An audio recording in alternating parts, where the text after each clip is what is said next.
बातमीपत्रामध्ये आता पाहणार आहोत सकाळच्या महत्त्वाच्या 100 बातम्या वेगवान स्वरूपात सुरुवात करूयात। सीआयडी आणि पोलीस अधिकाऱ्यांची टीम बीड जिल्ह्यातील मसाजोगमध्ये दाखल झालेली आहे। सीआयडीचे अधिकारी देशमुख कुटुंबियांची ते चर्चा केली आणि संतोष देशमुख हत्या प्रकरणातील तपासाबाबत माहिती न मिळाल्याने देशमुख कुटुंबीय नाराज आहेत। देशमुख कुटुंबियांनी आंदोलनाचा इशारा दिल्यानंतर सीआयडीचे अधिकारी बीडमध्ये दाखल झाले। खंडणी प्रकरणात गेल्या 13 दिवसांपासून पोलीस कोठडीमध्ये असलेल्या वाल्मिक कराड याला मंगळवारी कोर्टात हजर केले जाणार आहे। सीआयडीच्या अधिकाऱ्यांकडून कोर्टात सादर केल्या जाणाऱ्या तपासाच्या पुढील मुद्द्यांवर कराड याचा कोठडीतील मुक्काम थांबणार की लांबणार हे ठरणार आहे। बीड प्रकरणातील आरोपींना राजकीय व्यक्ती पाठीशी घालत असतील तर याविरोधात कठोर भूमिका घेतली पाहिजे। राजकारण्यांनी आत्मचिंतन करण्याची गरज आहे। धनंजय मुंडेंचं नाव सातत्याने समोर येत असेल तर त्यांनी नैतिकतेने राजीनामा दिला पाहिजे अशी मागणी अमोल कोल्हे यांनी केली आहे। संतोष देशमुख हत्या प्रकरणात पकडलेल्या आरोपींचा धनंजय मुंडेंशी संबंध आहे आणि त्यामुळे निष्पक्षपणे चौकशी होण्यासाठी मुंडेंनी राजीनामा द्यावा अशी मागणी नांदेडचे खासदार रवींद्र चव्हाण यांनी केली आहे। वाल्मिक कराड दोषी असेल तर त्याला मोक्का लागेल असं मोठं वक्तव्य मंत्री भरत गोगावले यांनी केलेलं आहे। कराडला अजून मोक्का का लावला नाही असा सवाल सातत्याने विरोधकांकडून केला जातोय। बीडच्या परळी तालुक्यातील सौदांना येथील सरपंच अभिमन्यू क्षीरसागर यांच्या दुचाकीला राखेची वाहतूक करणाऱ्या वाहनानं धडक दिली होती आणि या अपघातात क्षीरसागर यांचा जागीच मृत्यू झाला। या प्रकरणी परळी ग्रामीण पोलीस ठाण्यात चालक भोजराज देवकर याच्या विरोधात गुन्हा दाखल करण्यात आलाय। दरम्यान हा घातपात नसून अपघातच झाल्याचं ग्रामस्थ आणि नातेवाईकांनी म्हटलंय। खासदार सुप्रिया सुळेंनी परभणीमध्ये सोमनाथ सूर्यवंशीच्या कुटुंबियांची सांत्वनपर भेट घेतली। यावेळी कुटुंबियांशी चर्चा करत त्यांनी संपूर्ण घटनाक्रम जाणून घेतला। परभणी प्रकरणी न्याय मिळावा यासाठी परभणीत 17 तारखेला परभणी ते मुंबई लॉंग मार्च काढला जाणार आहे। विविध दलित संघटनांचा हा मोर्चा मंत्रालयावर धडकणार आहे। सोमनाथच्या मृत्यूला जबाबदार असणाऱ्यांवर कारवाई करण्याची मागणी नागरिकांनी केली आहे। अमित शहांनी मंत्र्यांना सज्जड दम दिलाय। काम करताना प्रतिमा चांगली ठेवा, सरकारच्या प्रतिमेला धक्का लागेल असं कृत्य करू नका। मंत्र्यांनी जनतेशी जास्तीत जास्त संपर्क ठेवून योजनांची अंमलबजावणी करा अशा सूचना गृहमंत्री अमित शहा यांनी दिल्या।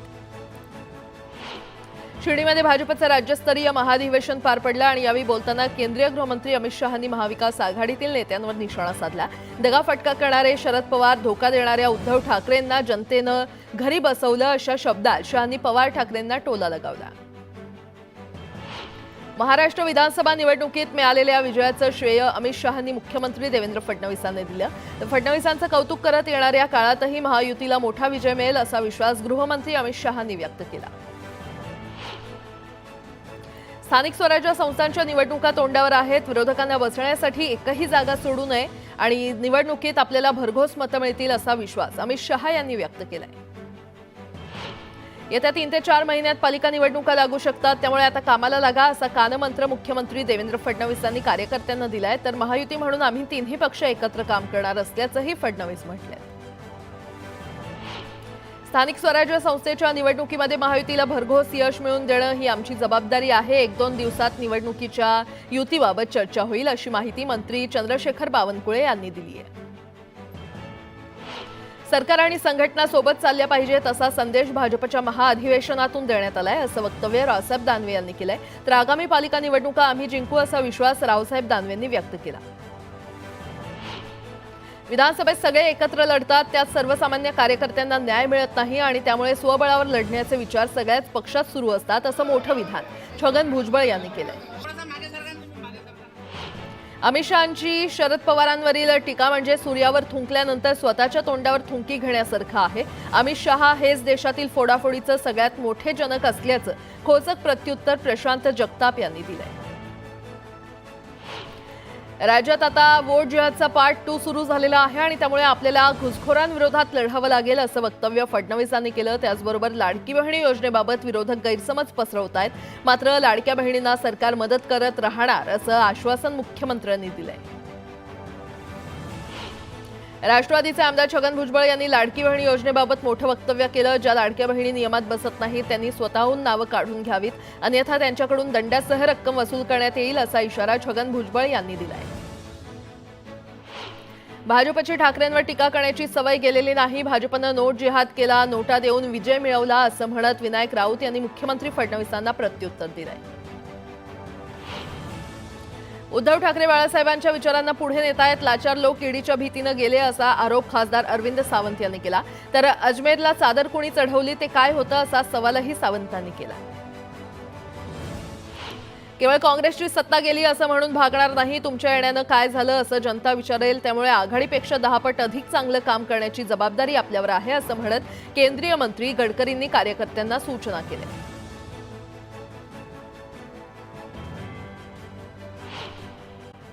सध्या शिवसेना उभाठा आणि शरद पवार यांच्या राष्ट्रवादीकडून भाजप संदर्भात चांगली वक्तव्य केली जात आहेत. पण केंद्रीय गृहमंत्री अमित शहा यांनी शरद पवार आणि उद्धव ठाकरे यांना घेरलेलं आहे. त्यांच्यावर घणाघाती टीका केली आहे. शरद पवार यांनी कायमच दगाफटक्याचं राजकारण केलं आणि त्यांचं राजकारण 20 फूट जमिनीत गाडण्याचं काम राज्यातील जनतेनं केलं.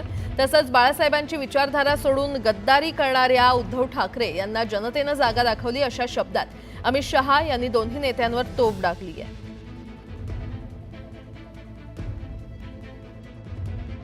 महाराष्ट्र के विजय के कई मायने।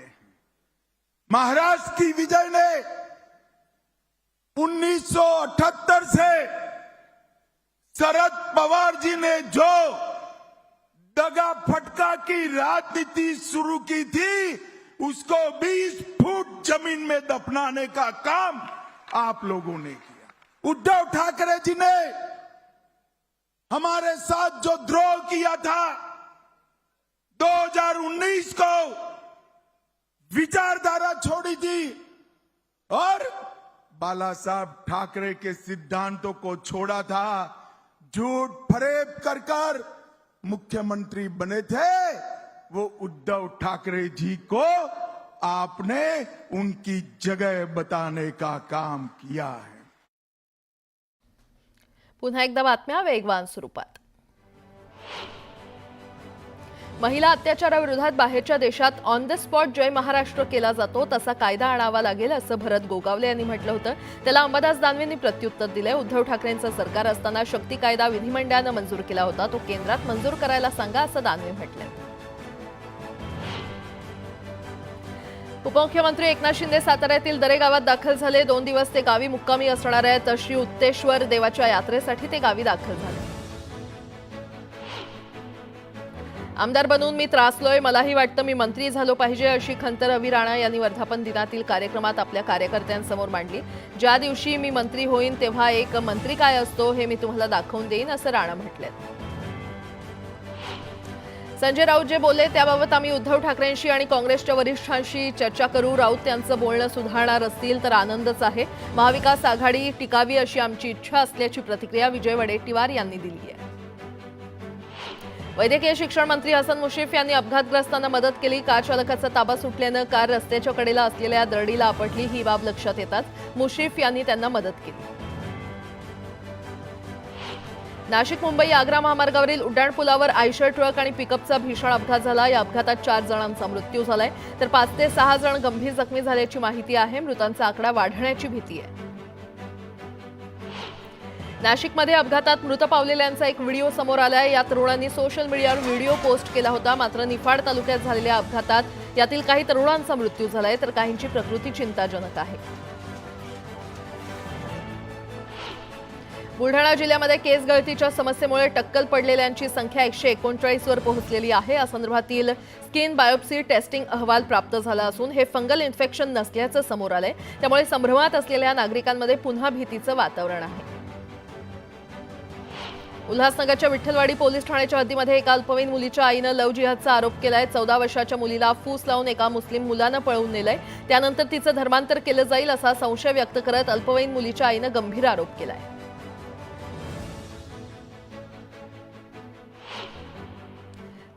सविस्तर बातमी पाहूयात. प्रयागराजमधील महाकुंभाला आजपासून सुरुवात होते आणि पौष पौर्णिमेच्या मुहूर्तावर पहिलं शाही स्नान आहे. आजपासून सुरू होणारा हा सोहळा 45 दिवस चालेल. दर 12 वर्षांनी होणाऱ्या महाकुंभासाठी हजारो साधू संत आणि जगभरातील लाखो भाविक प्रयागराजमध्ये दाखल झालेत. पुढील 1.5 महिन्यात तब्बल 35 कोटी भाविक येतील अशी शक्यता आहे. तर 13 जानेवारी ते 26 फेब्रुवारी या कालावधीत होत असलेल्या महाकुंभासाठी मोठ्या संख्येनं साधू संत आणि भाविक प्रयागराजमध्ये आलेत। प्रयागराज इथे दर 12 वर्षांनी हा महाकुंभ होत असला तर यंदाचा महाकुंभ विशेष असल्याचं साधू संतांचं म्हणणं आहे। सध्याची ग्रहस्थिती ही सर्वात पवित्र असून 144 वर्षांनंतर असा योग आल्याचं त्यांनी सांगितलेलं आहे।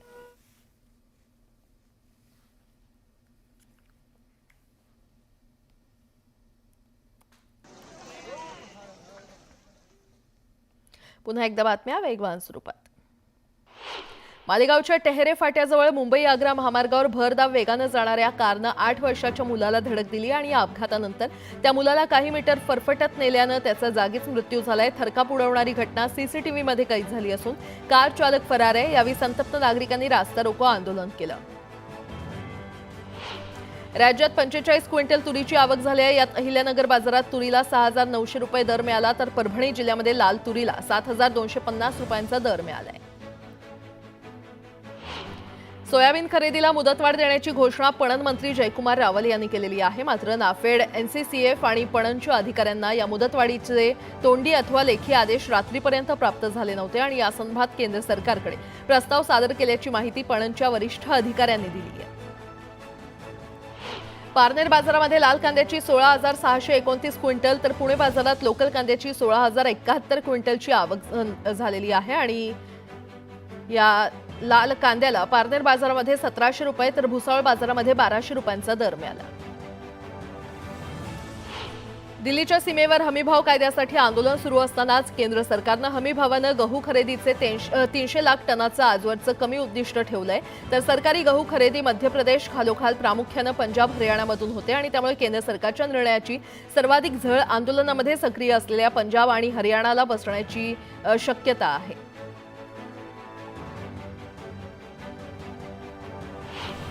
पोलिसांकडून नायलॉन मांजा विरोधात कारवाई वाढली असताना आता विक्रेत्यांनी ऑनलाईन विक्रीवर देखील भर दिलाय। तरुणाईचा कल देखील ऑनलाईन खरेदीकडे जास्त आहे। त्यामुळे बंदी असलेला हा मांजा इंटरनेटवरील अनेक संकेतस्थळांवर एका क्लिकवर उपलब्ध आहे।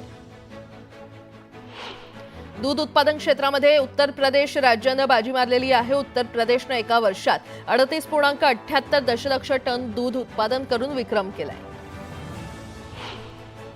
आता 10वी आणि 12वी पास विद्यार्थ्यांना सरकारी नोकरीसाठी सुवर्ण संधी उपलब्ध झालेली आहे। भारतीय रेल्वेकडून क्रीडा कोट्यातून विद्यार्थ्यांसाठी मोठ्या प्रमाणात भरती करणार आहे। राज्यातील 1,40,000 डॉक्टरांची नोंदणी पूर्ण करण्यात आलेली आहे। मात्र ज्यांनी अद्यापही नोंदणी केली नाही त्या डॉक्टरांवर नववर्षात कारवाई केली जाणार आहे असा निर्णय महाराष्ट्र वैद्यकीय परिषदेनं घेतलाय। टोरेस घोटाळ्याप्रकरणी मुंबई पोलीस आयुक्त विवेक फणसाळकर यांनी पोलिसांच्या कामकाजाबाबत नाराजी व्यक्त केलेली आहे। यावेळी त्यांनी मुंबईतील वित्तीय आणि गुंतवणूक संस्थांची माहिती गोळा करण्याचे आदेश यंत्रणांना दिले। पालिकेतर्फे रस्ते धुवून स्वच्छ करणं, रस्त्यावरील धूळ साफ करणं त्यासह कचरा उचलणं या कामांसाठी वेगवेगळ्या अद्ययावत यंत्रांचा वापर केला जातोय आणि त्यासाठीच मार्चपर्यंत आणखी 15 यांत्रिकी झाडू, कचरा उचलणारी यंत्र आणि घनकचरा विभागाच्या ताफ्यात दाखल होणार आहेत। राज्यातील वैद्यकीय महाविद्यालयामध्ये स्तनपान कक्ष बांधण्यात येणार आहे। सामाजिक उत्तरदायित्व निधीतून 70 हिरकणी कक्ष साकारण्यात येणार आहेत। येत्या काळात पुण्याची ओळख इलेक्ट्रॉनिक क्लस्टर म्हणून समोर येईल। उद्योजक आणि कंपन्या पुण्यामध्ये आकर्षित होऊन रोजगाराच्या संधी उपलब्ध होतील असं मत मंत्री अश्विनी वैष्णव यांनी व्यक्त केलंय। चीनमध्ये HMPVनं हाहाकार माजवला असतानाच दुसरीकडे मंकीपॉक्स व्हायरस क्लॅब 1B नवीन व्हेरिएंटनं धडक दिली आहे। एका प्रवाशामध्ये हा संसर्ग आढळून आलेला आहे आणि या व्यक्तीच्या संपर्कात आलेल्या 4घांनाही याची लागण झाली आहे।